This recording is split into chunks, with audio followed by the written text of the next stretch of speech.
In this video, you'll see 1. The final round for this tailor-made driver, and 2. A couple of interesting lies and how to deal with them.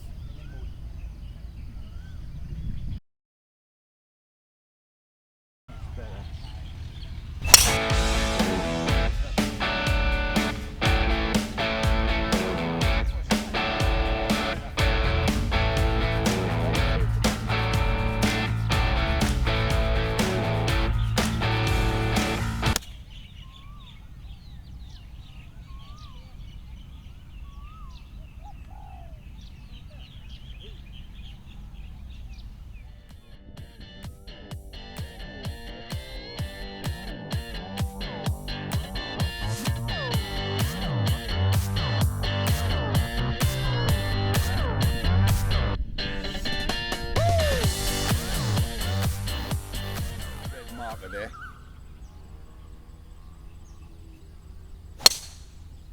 Block near the tud.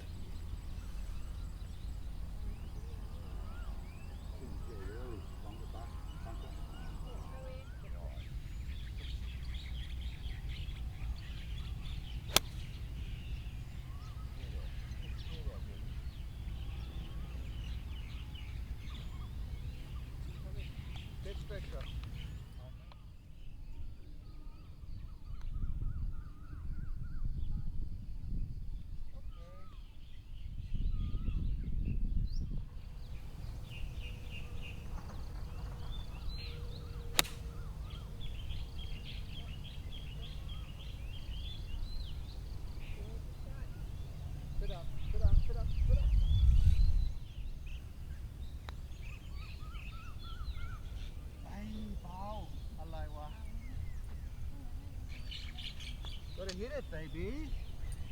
Man, if you don't make putts on these greens, it's your own fault. They're so good. Here's where this driver fails me.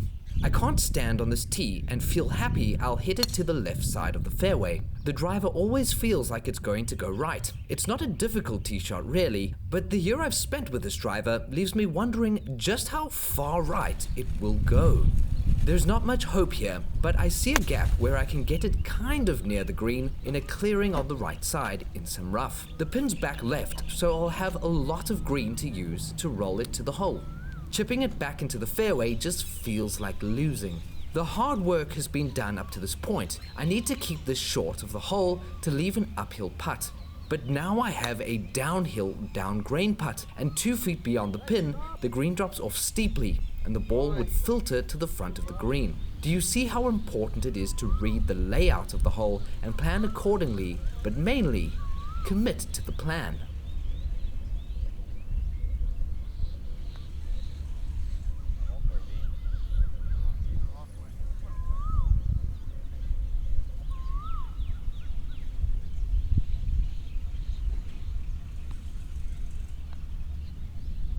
I was so scared of going down the hill.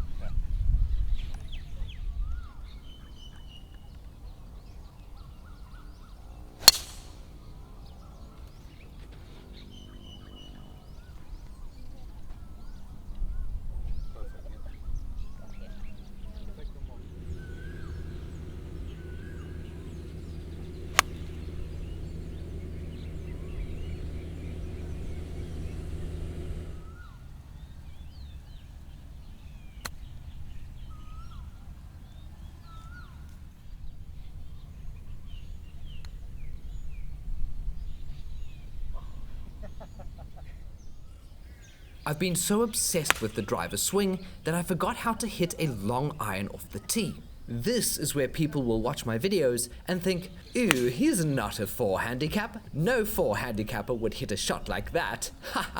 Even though they don't know any 4 handicappers. But when you have a better recovery game than Lindsay Lohan ever did, you just let the magic happen. I'm not a role model, I'm just a model with a couple rolls. All jokes aside, players, when you watch me hack it around the course, I hope you take note. You don't need a perfect game to score well. You need to trust that you can recover and not get down on yourself.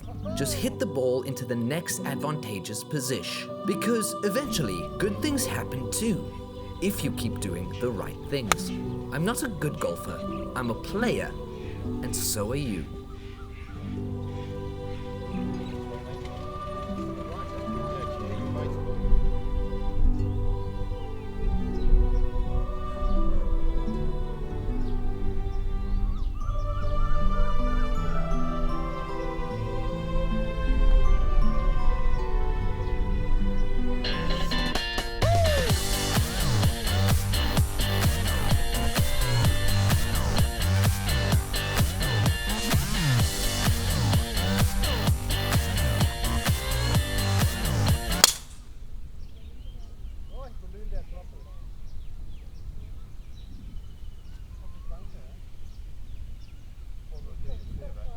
I can see about 30% of the ball in this weird lie. The vegetation is not thick and it's a sandy lie. These are difficult to predict, but I've learned this is the opposite of copy-paste golf. You can't hit the same club the same way from the same distance. My feet are below the ball, heels down, toes up. Let's add 10 yards for inefficient balance. Vegetation is thin, but it's going to put up a fight and it's on a sandy lie. Let's add 10 more yards. So far, that's about 124 yards to the hole, in my mind. I'm going to grip down on the club, so let's add another 10. That's 134 yards. On a flat fairway lie, this is a 56-degree wedge. I'm taking a pitching wedge though.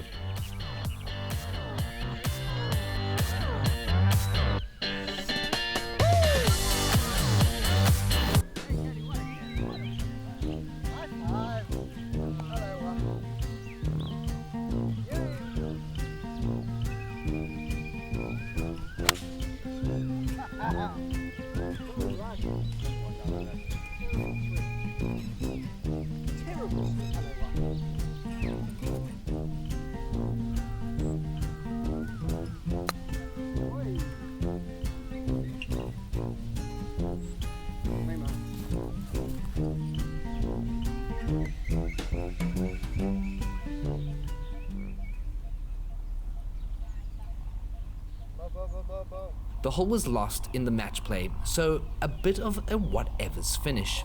I can't have a driver that takes so much work to hit properly because I know toward the end of the round I'm going to fail with it.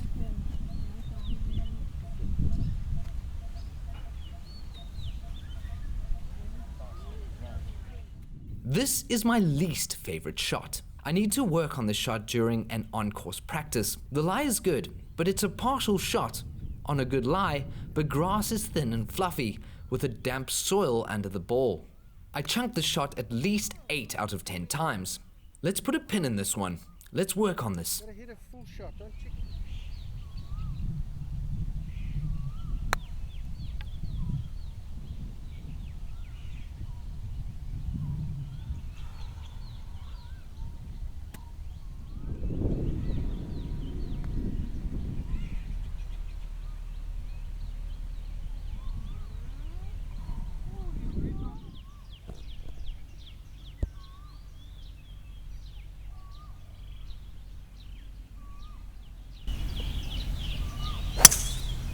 Oh, baby!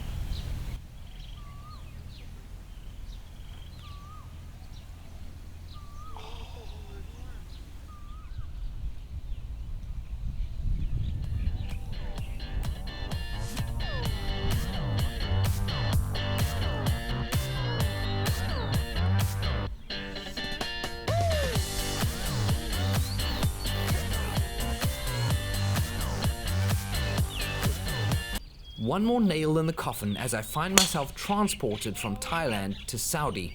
Tap, tap, tap. Hello, coffin. Meet nail. Give me a hammer and I'll find a nail.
My feet are above the ball, on the slope while the ball is at the base of the slope. Heels are above toes while the ball is on a flatter section. This is usually a pitching wedge from a flat lie.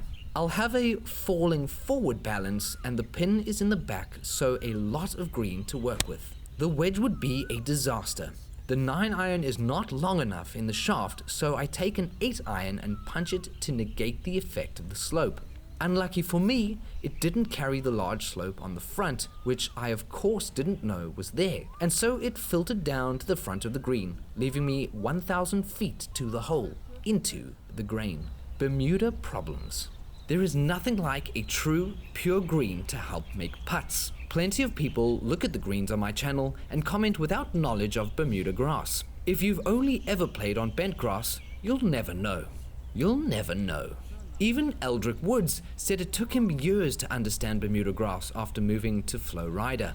Let me explain the short side. When you approach a green, you want to ensure your best next shot. On this green, the pin is on the front position. It's skinny there, but you can see from the tee that short and long left are great places. Short, you'll have an easy chip. If you go long left, you miss the bunker and have a putt. Don't be like me. Pin hunting with an in-between distance. I hit the 9, knowing I may fly the pin. The right-hand side as well as the bunker left are two places you do not want to be on this hole. I'd rather have the bunker shot because I can splash it up the hill to the hole. The chip I left myself was from below the green. No green to work with, onto a downslope. That, my comrades, is how to short-side yourself 101.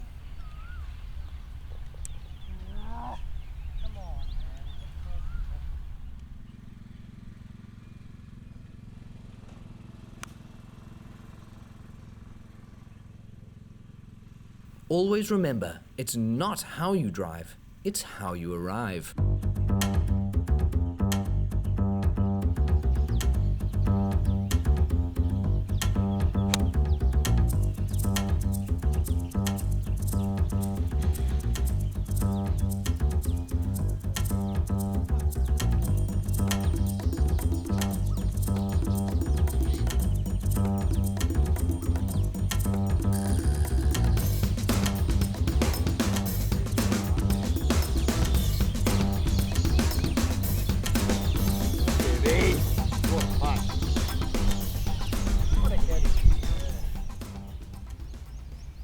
With Freaky Steve in a precarious position on the par 3, I needed to hold the green and that's all.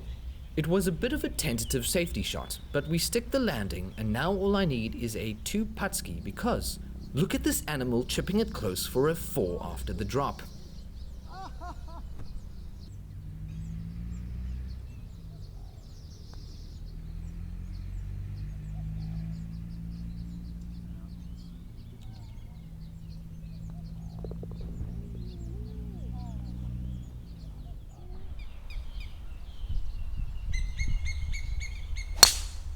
And the coffin has been closed. The TaylorMade is going to meet its maker. The next round you see will be a different driver that Eric from Impact Golf prescribed for me.